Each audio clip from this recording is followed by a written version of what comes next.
Hi! In case you missed it, in the last Bitcoin Tech Tales episode, we discussed how nodes verify transactions and store them in mempool.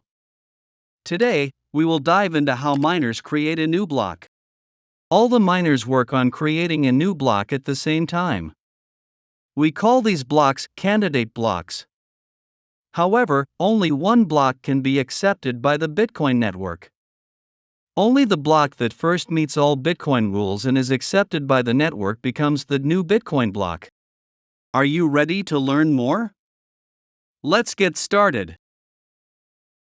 Here, in our virtual world, where the miner node is represented as a planet city, the construction of the new candidate block begins in the create block house.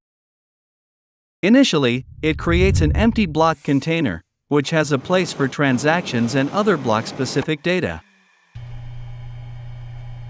In the first step, the miner fills the block with transactions. To do so, he loads the empty block container onto the train headed towards the mempool destination, where transactions are waiting to be selected and included in a block. At mempool, he first selects transactions with the highest fee per data size to maximize his earnings, and loads them into the block. However, due to the block size limit, the miner usually cannot include all transactions waiting in the mempool.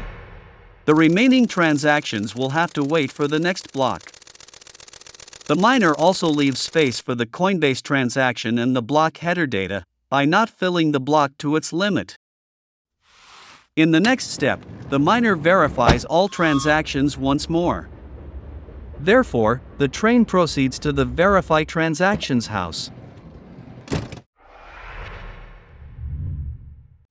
All transactions get another inspection if they correspond with the Bitcoin rules.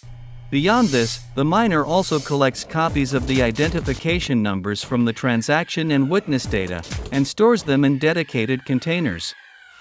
Besides this data, the miner also counts the total size of the collected fee. He will use ID containers and the fee collector container in the block finalization process.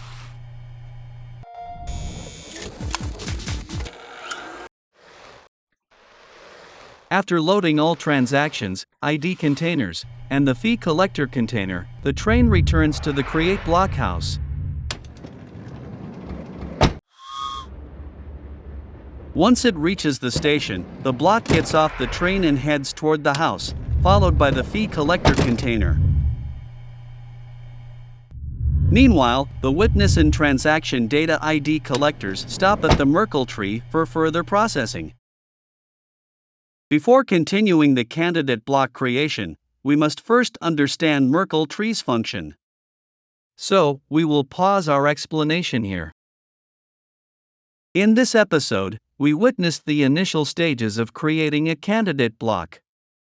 Now that the node has filled the block container with the verified transactions and collected IDs and fees in containers, the block has returned to the create block house.